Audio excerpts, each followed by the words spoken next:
रोहन और संदीप रहते थे। रोहन बहुत ज्यादा धार्मिक प्रवृत्ति का था और वो मानता था कि भगवान उसका हर काम कर देंगे। दूसरी ओर संदीप बहुत ज्यादा मेहनत करता था। एक बार दोनों ने मिलकर कुछ जमीन खरीदी जिस पर दोनों ने मिलकर फसल उगाने की सोची। अब संदीप तो दिन भर खेत में मेहनत करता लेकिन रोहन कुछ काम नहीं करता, वो केवल मंदिर में जाकर भगवान से अच्छी फसल के लिए प्रार्थना करता। इसी तरह समय बीतता गया और खेत की फसल पककर तैयार हो गई। इसे दोनों ने बाजार में ले जाकर बेच दिया जिससे उनको अच्छा खासा पैसा मिला।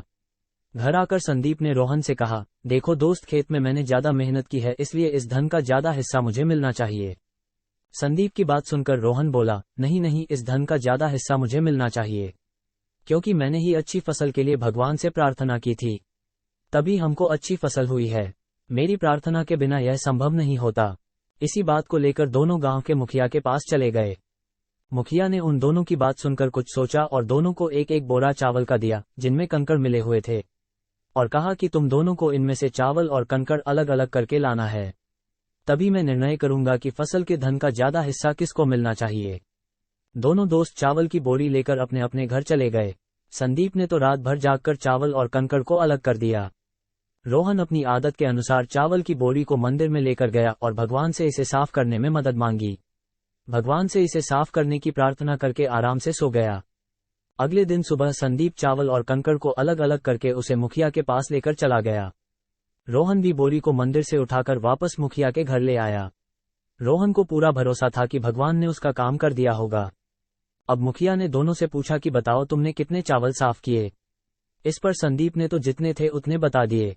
रोहन ने भी पूरे आत्मविश्वास के साथ अपने बोरी खोली, लेकिन उसकी बोरी में वैसे के वैसे चावल में कंकड़ पत्थर मिले हुए थे, बिल्कुल साफ नहीं किए। अब मुखिया सारी बात समझ चुका था कि रोहन बिल्कुल मेहनत नहीं करता है, इसीलिए अनाज के धन में भी कम हिस्सा मिलना चाहिए। गांव के मुखिया ने रोहन को समझाया कि भगवान भी तभी तुम्हारी मदद करता है जब तुम कड़ी मेहनत करते हो। हर काम में तुम भगवान के भरोसे बैठे रहोगे और मेहनत नहीं करोगे तो इस दुनिया में पीछे रह जाओगे।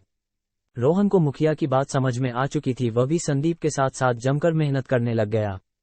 मॉरल ऑफ द स्टोरी, दोस्तों, इस कहानी से हमें ये शिक्षा मिलती है कि भगवान से प्रार्थना करना ठीक है, लेकिन साथ ही साथ हमें कड़ी मेहनत भी करनी है। आपकी किस्मत तभी चमकेगी जब आप अपना 100% देंगे। खुद ही को कर बुलंद इतना कि खुदा बंदे से खुद पूछे, बता तेरी रजा क्या है।